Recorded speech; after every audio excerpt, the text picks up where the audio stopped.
comps, they were overjoyed. We were done.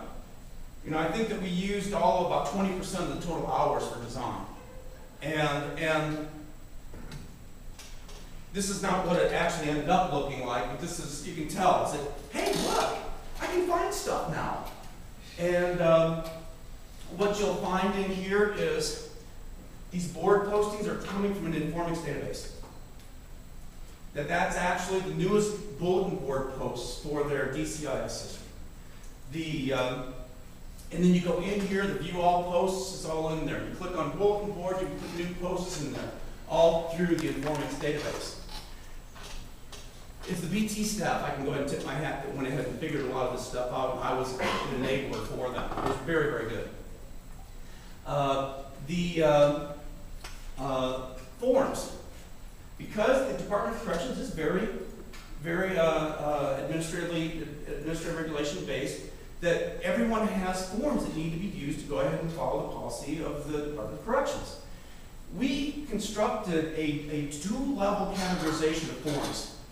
Every division has their own sets of forms to do things, but then inside of budget and finance, you might have travel, you might have this, you might have that. So we have taxonomy that associates it with the department, but then also we use the node access CCK field to be able to say, oh, what page is it on? Is it on the travel page under budget and finance?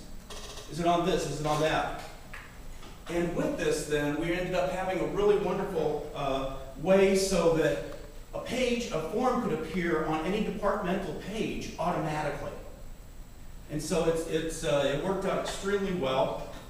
Down here in the regulations, they went ahead and not only have access to the unfettered administrative regulations on the exterior site, but also to the restricted regulations that only certain people are going to be able to see.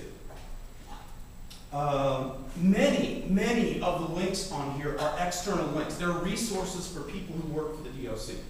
So they're going to the state of Colorado. They're going to all these different types of places. And basically, the intranet site is really a container site to go ahead and go to all kinds of other different resources. And so instead of being an application in and of itself, it was more of a portal, going to all kinds of other things. And as far as access is concerned, each one of these is a different content type. So we didn't use extensive access control. We have a role and a content type for each one of these, so that they can then be able to, as we go through, be able to, if you're in human resources, you can create human resources pages. You can go ahead and modify them and such, but you can't go ahead and change education pages. Nice and simple.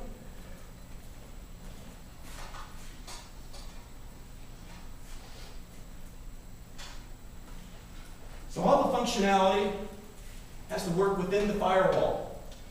I can't emphasize enough, with something that is dealing with a proprietary internal system, that you really need to go ahead and be working tightly with the internal information technology or business technology staff. You've got to be like this with them.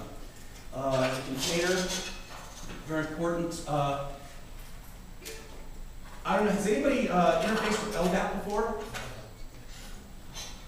And so access is through LDAP, which is basically going after their primary login system.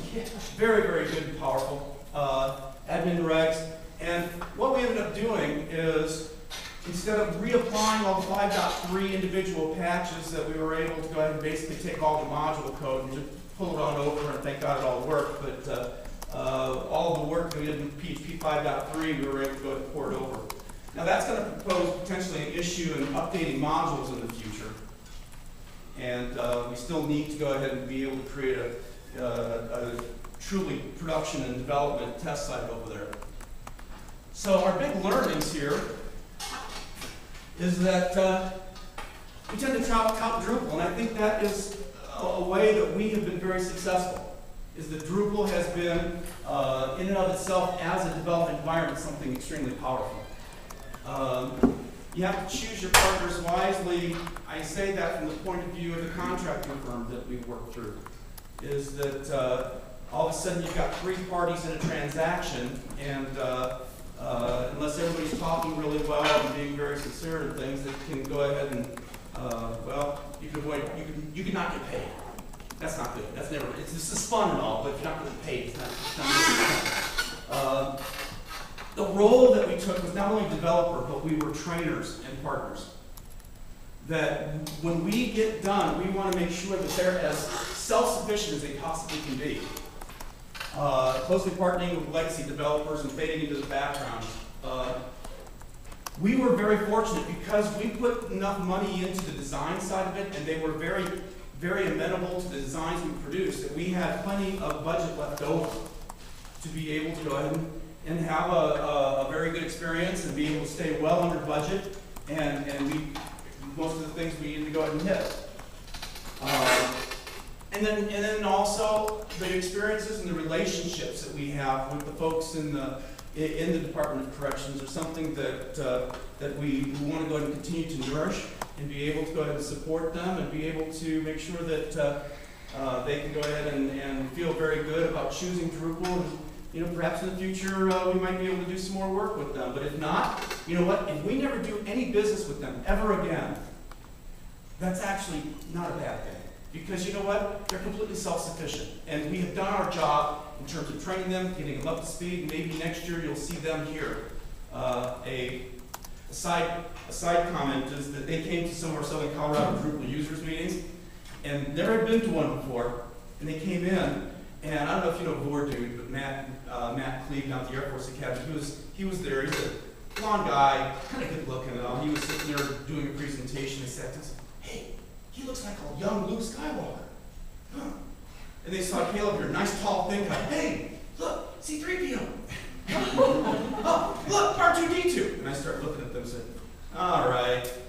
He said, No, it's okay. You were Obi-Wan. He's dead." So, anyway, hey, any questions? Yeah. Being a government agency, did you have 508 compliance issues to deal with? What kind of compliance? 508?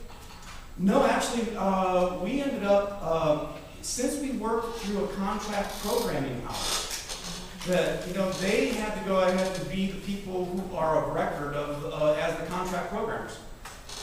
And so we had a contract with them, and if that was in the contract, I don't remember it right now. Now understand that the firm that we worked through, we did not actually have a contract with them until the project was only about a month from completion. Yeah, it didn't make a lot of sense. But they were the approved vendor, that's who we had to work through. So what is that regulation? For accessibility issues? Right. Yeah, with the DOC, that we did not actually, when we came in, it was almost like being an ER doc.